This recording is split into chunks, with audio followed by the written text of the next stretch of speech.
O Senhor esteja convosco.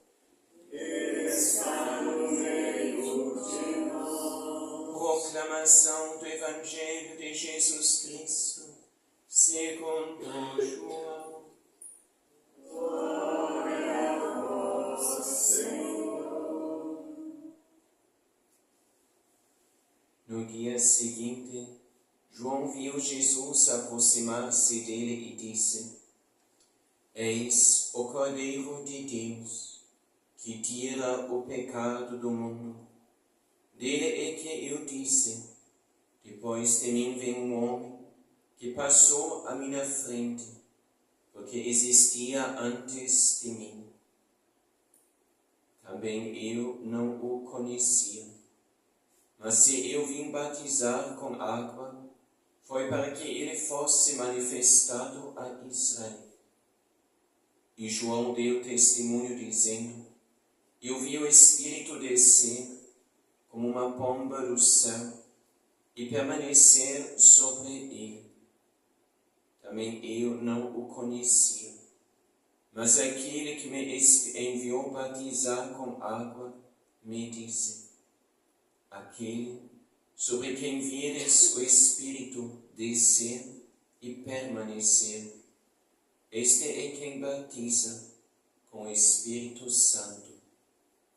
Eu vi e dou testemunho, este é o Filho de Deus. Palavra da salvação. Glória a vós, Senhor.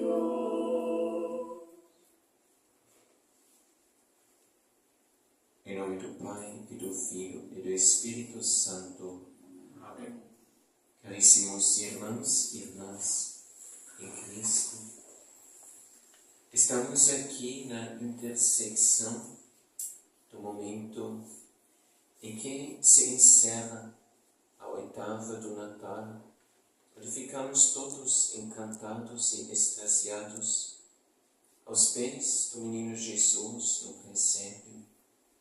No outro lado, a graça de Deus, amanhã celebraremos então a Epifania, quando os reis magos chegaram, mas que também já projeta a sua luz em direção à manifestação futura pública do Filho de Deus, a partir do seu batismo. E a partir dali se abrirá de novo perante nós aquilo que liturgicamente chamamos de tempo comum, tempo cotidiano, mas tempo destinado a ser santificado, consagrado pela graça de Deus e pelas tantas graças que exatamente nestes momentos do Natal a bondade de Deus nos vem trazer. Qual é a nossa atitude perante isso tudo e como se configura esse mistério do Natal agora perante nós nestes dias? Os pastores que vieram ao presépio para ver o menino Jesus, eles chegaram correndo, chamando pelo anjo, ficaram ali extasiados da presença do divino menino. Mas também chegou o momento em que eles precisavam de novo sair daquele lugar e voltar para o seu cotidiano, suas tarefas e seus rebanhos dos quais cuidavam. Assim também nós queremos sempre permanecer junto ao presépio do menino Jesus e com toda razão buscamos isto. É como São Pedro mais tarde vai dizer: Senhor, é bom estarmos aqui. Vamos fazer 3 tendas para demorar na presença do menino Jesus, na presença do Filho de Deus, do Verbo eterno, feito homem, e agora tornando-se visível na fisionomia de uma criança pequenina, pura, linda, santíssima, onde irradia a graça, a luz, a bondade de Deus, a partir dele, através dos seus olhos, através dos seus gestos, através de suas mãozinhas, através de toda sua ternura, brilha a luz de Deus perante nós e irradia para dentro deste mundo tantas vezes tão tenebroso, tão escuro. Caríssimos, também os pastores tinham de se desprender deste lugar tão lindo, tão magnífico, deste momento tão grandioso que vivia ali, na presença do Divino Menino. Mas para não esquecer esta realidade, mas para levar esta realidade consigo, nos seus corações, na sua memória, na sua oração e no seu testemunho. Era uma realidade como um carimbo, tal que fortemente se imprimiu, mas não como uma realidade morta, mas como uma realidade viva, vivíssima nos corações deles. Uma realidade, uma experiência inesquecível para eles. Inesquecível, que marcou, como podemos supor, todo o resto da vida deles. Como mais tarde São Paulo vai experimentar a aparição de Jesus no seu caminho para Damasco. Isto, tal como um relâmpago, entra na realidade, no caminho e também na cegueira de sua vida. E este acontecimento se tornou a marca que, a partir de então, iria determinar todo o rumo novo de sua própria vida e toda a missão que, por causa e por amor de Jesus, iria assumir. Então, nosso encontro com o menino Jesus, a noite santa, ao longo destes dias da oitava, uma graça enorme e algo destinado a marcar também em modo profundo, íntimo, em modo incisivo, decisivo, as nossas próprias vidas. Então, a gente não pode esquecer o que Deus, uma vez, em sua grande bondade, ali tem revelado perante nós. Se nós olhamos o cenário de Belém e depois o cenário deste mundo, a gente vê ali tem um grande, aliás, um enorme contraste. São João fala desse contraste quando ele diz: e a luz brilha no mundo. A luz vem a este mundo, mas esta luz brilha no meio de um mundo que está imerso em escuridão, em trevas, e tantas vezes em trevas profundas. Isto é exatamente o grande contraste que aí se realiza. O menino Jesus não aparece apenas assim na noite, assim daquele dia, daquele momento histórico em que nasceu, em que Nossa Senhora o deita no presépio. Não é só noite, assim como o período de tempo, mas representa esta noite em que jaz o mundo. Como mais tarde, como já antes, Zacarias tinha cantado no seu Benedictus. Então, uma luz destinada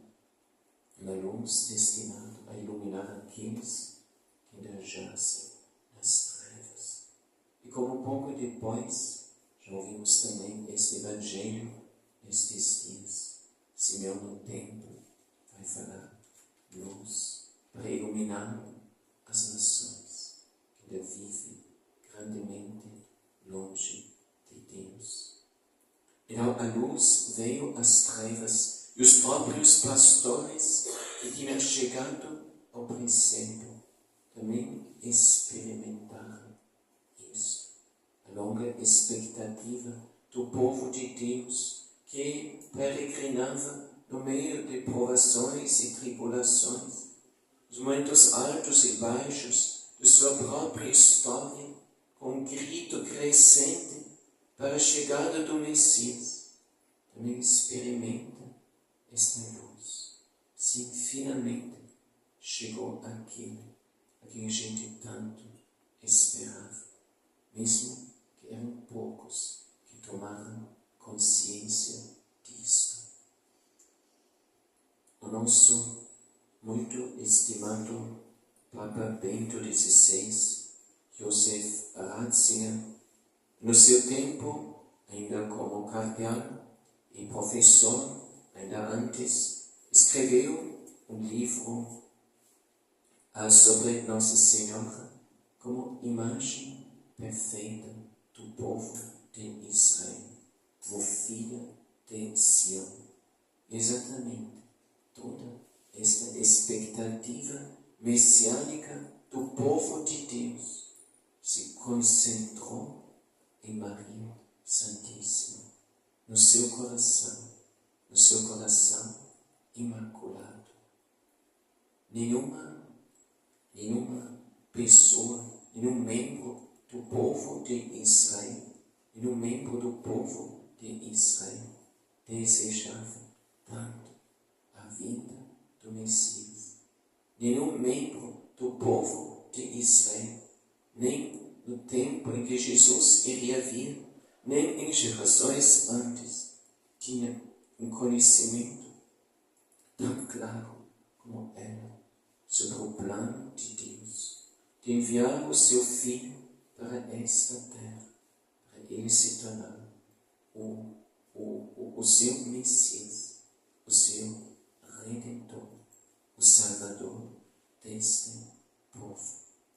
Então o Filho de Deus entra neste mundo como luz no meio das trevas. E aqui realiza exatamente aquilo que vai ser, ou começa a realizar, aquilo que vai ser a sua missão aqui na terra, de redimir o povo de Deus, de trazer a redenção ao seu povo. Hoje celebramos a memória, redimirá o seu povo dos seus pecados. Isto é o propósito, isto é a missão de Jesus. Não só quando um dia vai iniciar a sua missão pública, não, a obra da redenção começa já com a entrada do Filho de Deus neste mundo. Toda vida de Jesus tem valor redentor.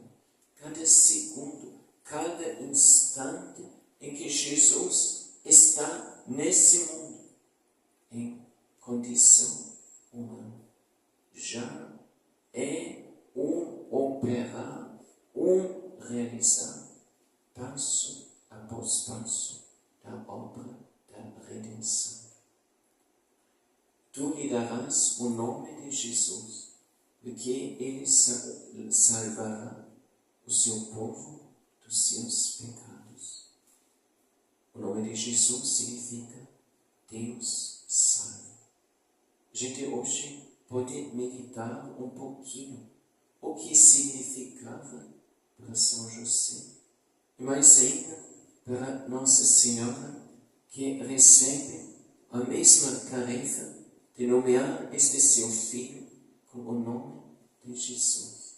Podemos hoje meditar um pouquinho o que significava isto para os pais, para para São José, pai adotivo de Jesus, e para Nossa Senhora, Mãe verdadeira, Theotokos de Deus, do Filho de Deus, aqui neste mundo.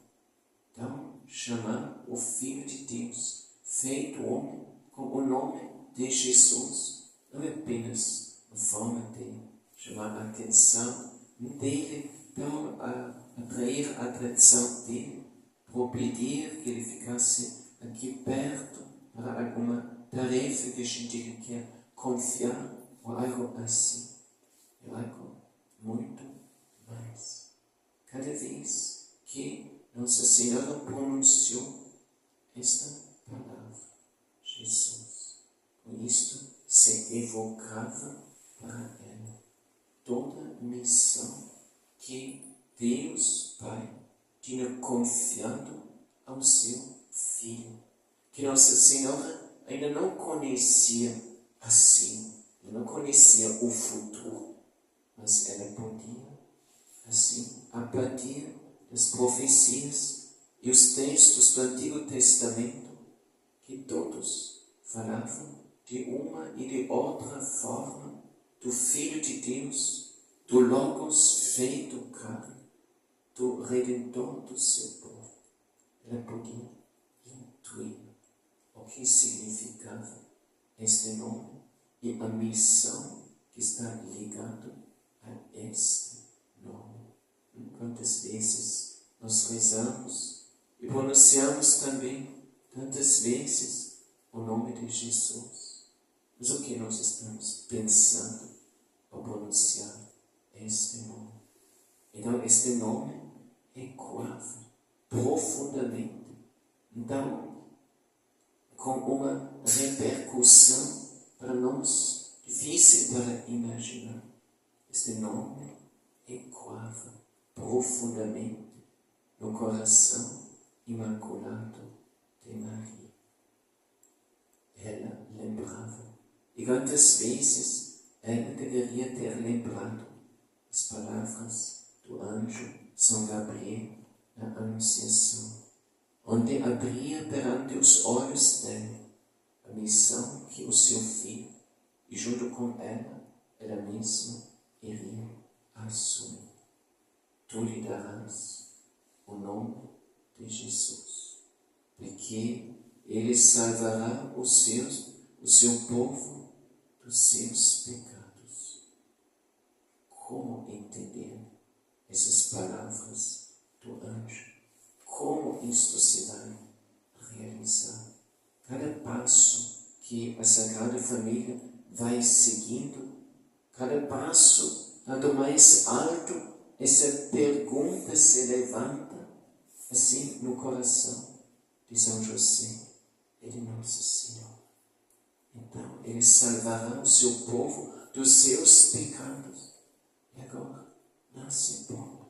Daqui em breve, então, vai fugir para o Egito, ficando até fora da terra prometida, da terra de Israel. Em vez de acolhido ou respeitado, ele está sendo perseguido e já rejeitado desde o início. Ele salvará o seu povo dos seus pecados. Que caminho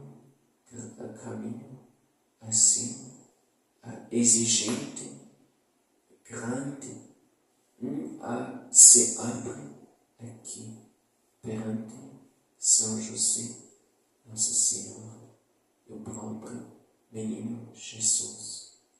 E isto não é só para nós uma lembrança histórica do passado, mas aquilo que Jesus viveu de uma e outra forma também se reflete no caminho da nossa própria vida.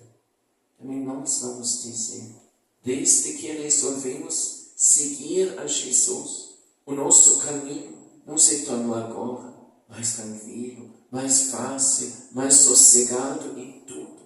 Não, o caminho do seguimento de Jesus, um caminho exigente, um caminho que não se realiza em um espaço sempre tranquilo e favorável, mas também no meio de muitas contradições. E olhando para Jesus e a Sagrada Família, como eles viveram a sua vocação, assim se ilumina com isso também a nossa própria vocação nos dias de hoje. Como que a Sagrada Família segue o seu caminho aqui neste mundo, no meio de coisas que a gente ainda não sabe como vai ser, no meio de tantas incertezas, no meio de tantas perguntas e dúvidas. Como que São José, Nossa Senhora e o próprio Jesus seguem o seu caminho? O Evangelho, São João Batista me fala: eis o Cordeiro de Deus que tira o pecado do mundo. Como se vai configurar então este caminho redentor do Filho de Deus? O primeiro ponto com que poderíamos, se ao menos a gente colhe algumas poucas referências, mas mais essenciais, o primeiro ponto que podemos dizer com que esses três enfrentam esta realidade de sua própria vocação, de cada um participar de outra forma na obra redentora que Deus quis realizar o seu próprio Filho. O primeiro é o quê? O primeiro é a oração. O primeiro é a oração. Sem oração, Nossa Senhora não segue nenhum passo em seu caminho. E sem oração, também nós não vamos seguir nenhum passo em nosso caminho. Tudo que o anjo disse, tudo que Nossa Senhora soube e foi meditando, ela reflete no íntimo do seu coração.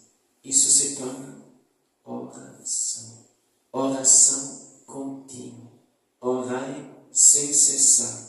Mais tarde, São Paulo vai dizer, mas isto já é a atitude do coração imaculado de Maria. Isto é a atitude também do coração castíssimo de São José.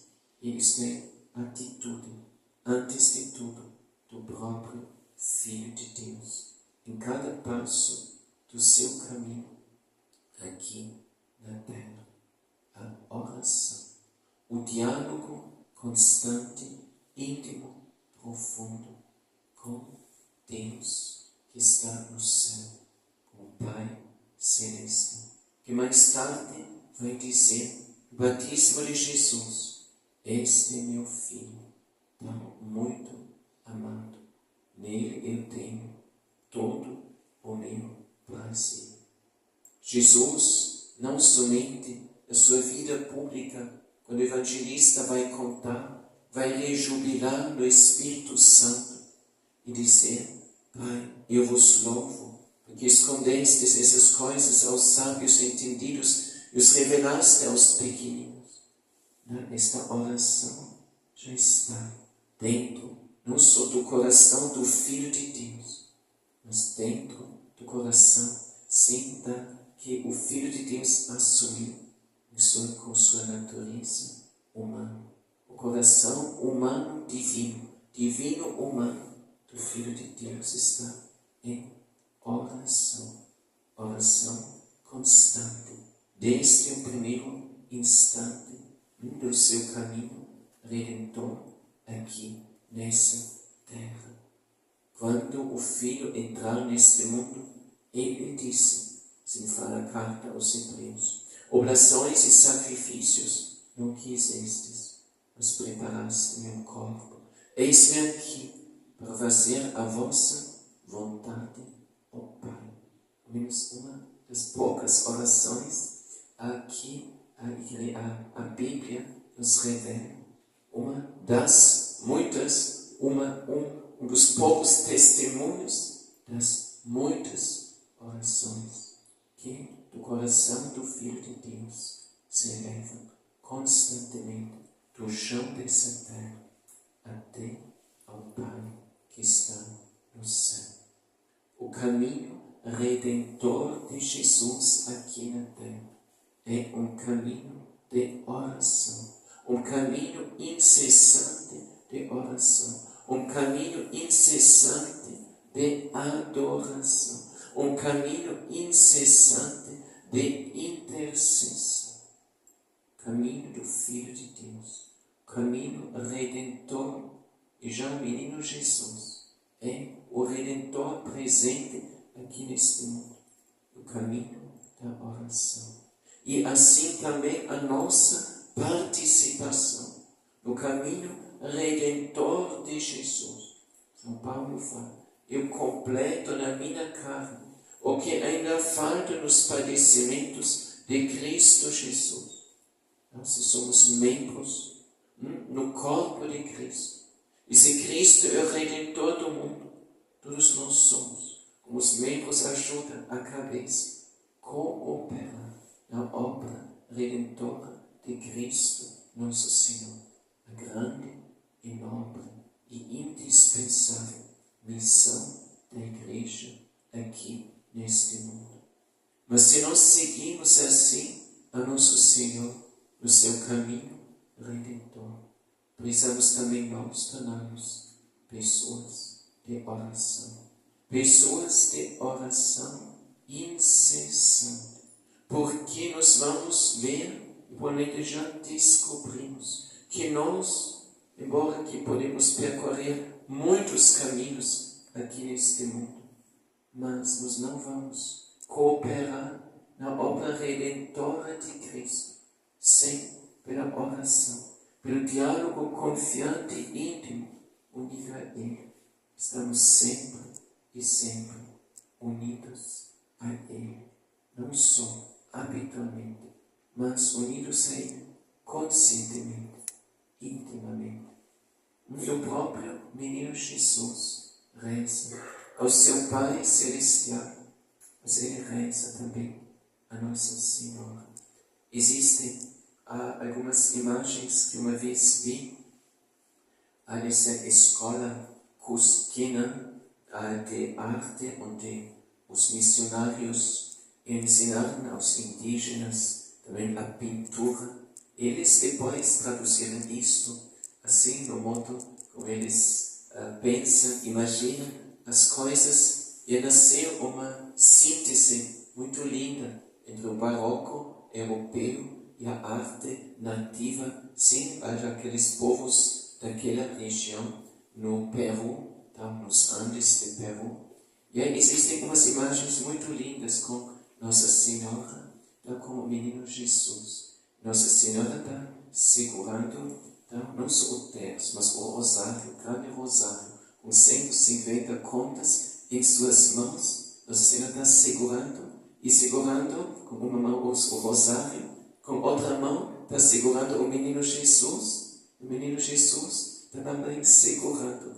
Então, aqui no terço, isto inspira uma reflexão muito bonita, como o próprio menino Jesus rezava, não só ao seu Pai Celestial, mas se dirigindo em sua oração também a Nossa Senhora, a Imaculada. E o que nos impede de a gente imaginar também o menino Jesus falar: Ave Maria, cheia de graça, o Senhor é convosco, bendita sois vós entre as mulheres, e bendito é o fruto do vosso ventre, Jesus. Nada impede imaginar o menino Jesus assim também rezar a sua Mãe Santíssima. Inclusive também a segunda parte da Ave Maria. Teria muita razão também o menino Jesus já ter rezado de uma outra forma assim. Porque mesmo que ali depois a gente reza: rogai, Santa Maria, Mãe de Deus, rogai por nós, pecadores. Lembramos o quê? Lembramos aquilo que São Paulo tinha dito mais tarde, em relação ao Filho de Deus. Deus o fez pecado por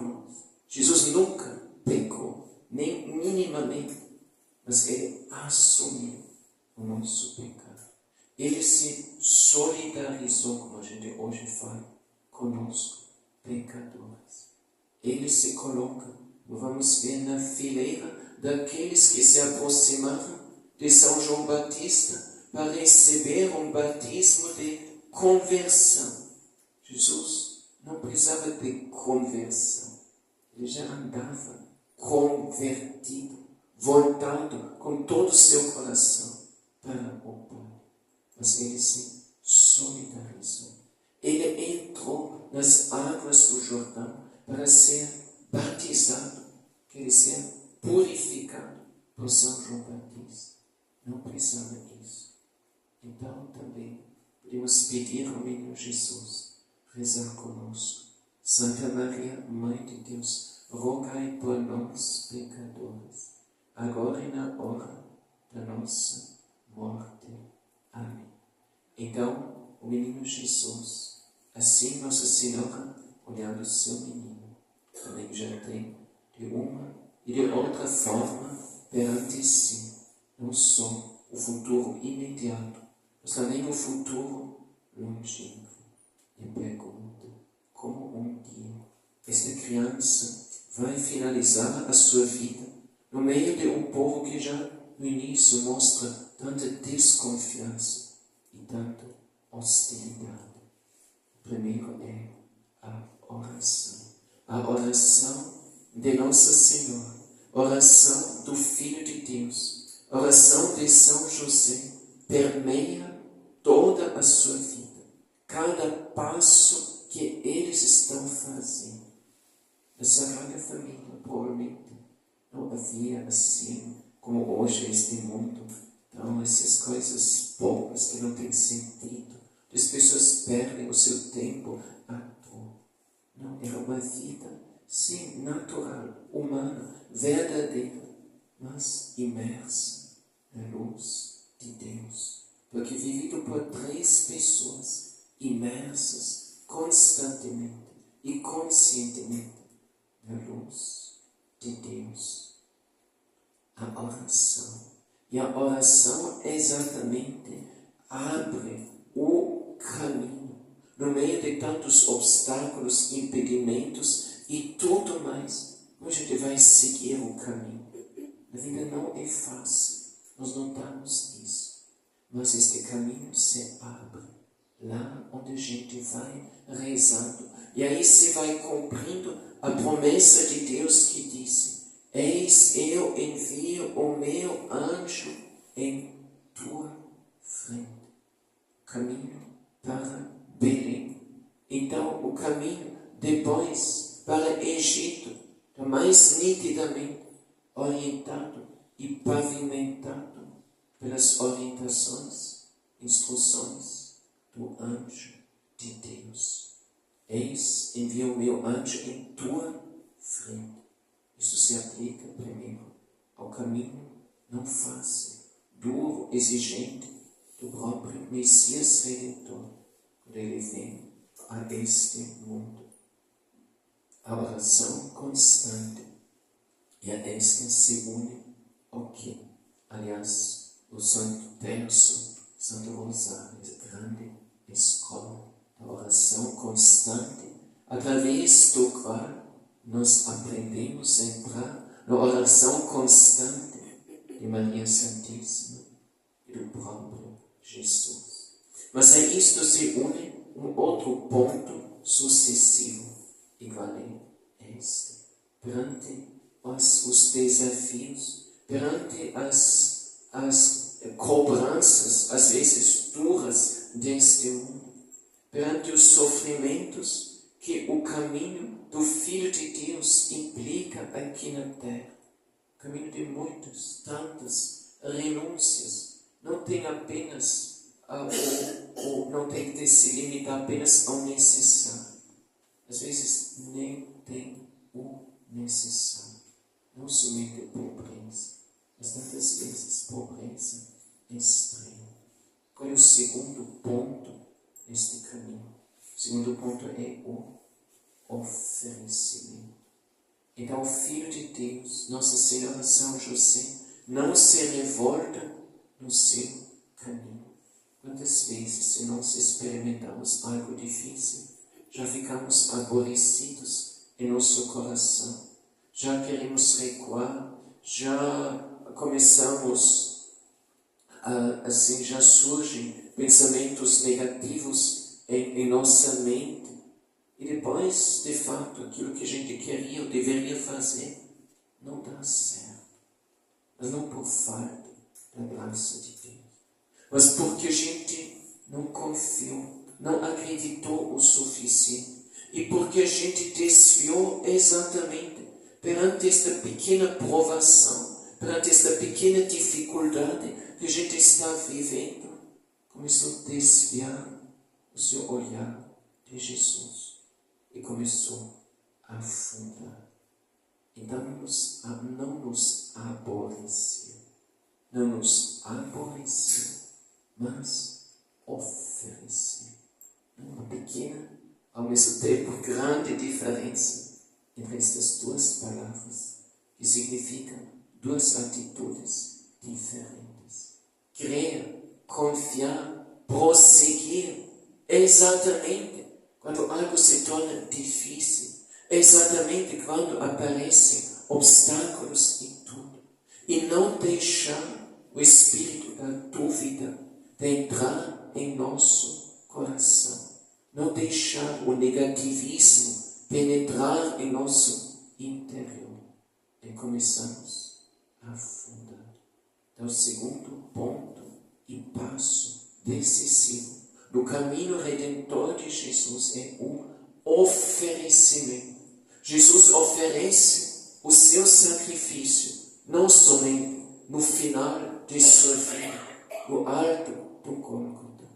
Toda a vida de Jesus é um sacrifício oferecido desde o início. Muitos pequenos sacrifícios de Jesus formam o grande sacrifício redentor do Filho de Deus. E cabe a nós, de nós não desistirmos, como já falamos, perante os desafios do mundo. A oração nos vem a força da gente, exatamente, com um olhar de fé, uma atitude de confiança e de amor. Não nos lamentar, não nos assim queixar, mas não nos amargurar, mas oferecer com plena confiança e amor as dificuldades e provações da nossa vida a nosso Senhor. E pela oração, mas mais ainda pelo sacrifício que Jesus, nosso Senhor, transforma este mundo, vai derreter os obstáculos duros que aí se apresentam perante Ele. A presença de Jesus no mundo, o seu amor, apesar de todo sofrimento que isto lhe traz, é como um sol que vai derretendo o gelo, que vai derretendo a resistência de corações frios, e passo após passo, abrindo os corações fechados, de novo para a luz e para a graça de Deus. Isto é o caminho de Jesus, mas isto também é o caminho nosso.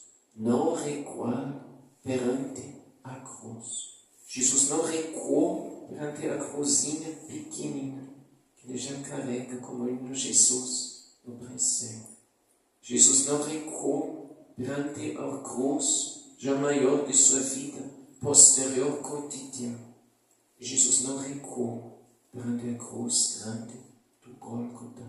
E assim nos quis ensinar: quem quer seguir a mim, renuncie a si mesmo, tome sobre si a sua cruz de cada dia e me siga.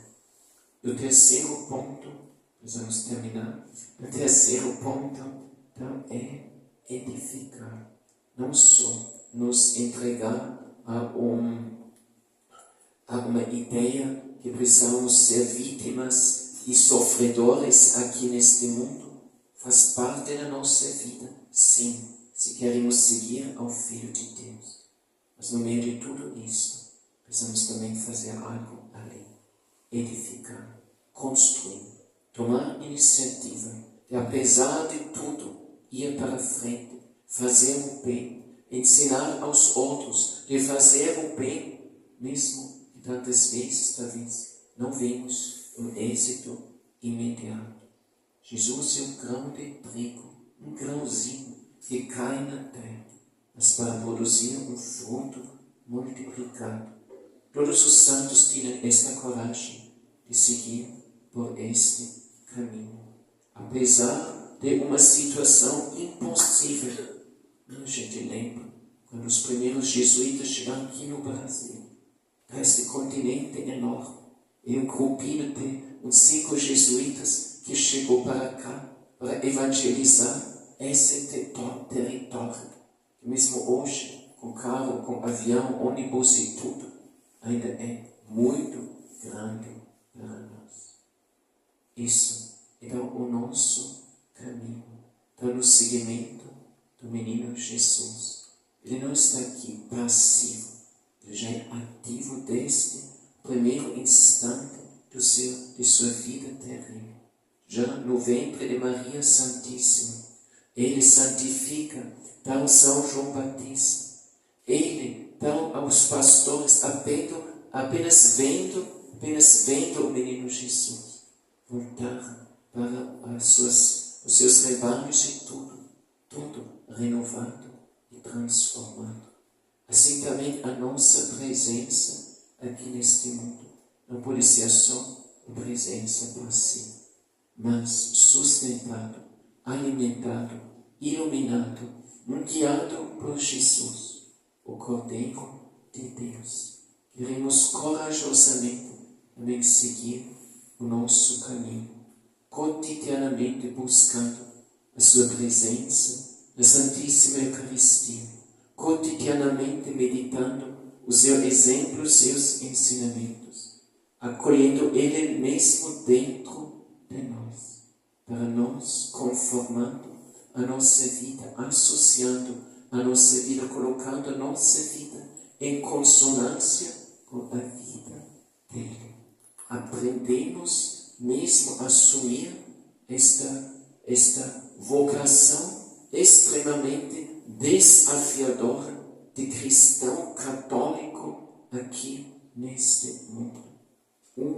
Perante um tanto de outros, raio de luz perante tanta escuridão, uma gota de amor, um raio de amor perante tanto desamor que a gente aqui encontra. Mas isso é exatamente o nosso caminho. São Paulo disse: eu sei a quem eu acreditei. Os teólogos nos ensinam que o mal é o quê? O mal é deficiência do bem. Mas o bem é Deus. Deus é o sumo bem. Por isso, não precisamos ter medo. Se nós mesmo poucos temos Jesus, temos um poder maior do que os muitos que carecem de Jesus. Nós estamos ao lado de Deus. Os outros, eles vivem ainda pela graça de Deus, então, pela bondade e misericórdia de Deus, mas ao mesmo tempo sem a graça de Deus. Nós estamos ao lado do vencedor, embora que o caminho para a vitória seja o caminho da humildade, da paciência, da solidão, da incompreensão que o próprio Filho de Deus iria experimentar aqui na terra. Mas este é um caminho onde está no final aquilo que fala a carta aos Hebreus. Pelo que ele sofreu, Deus quis honrá-lo de honra e de glória, e isto eternamente. Então não tenhamos medo, como Jesus tantas vezes nos exorta: não tenhais medo. Os anjos também exortaram: colocar-nos ao lado de Jesus e com toda humildade por um lado, mas também com toda coragem, apoiados nele, seguir confiantemente, perseverantemente o nosso caminho, para que nos assim associemos a Ele que traz o nome de Jesus com esta promessa. Ele redimirá o seu povo dos seus pecados.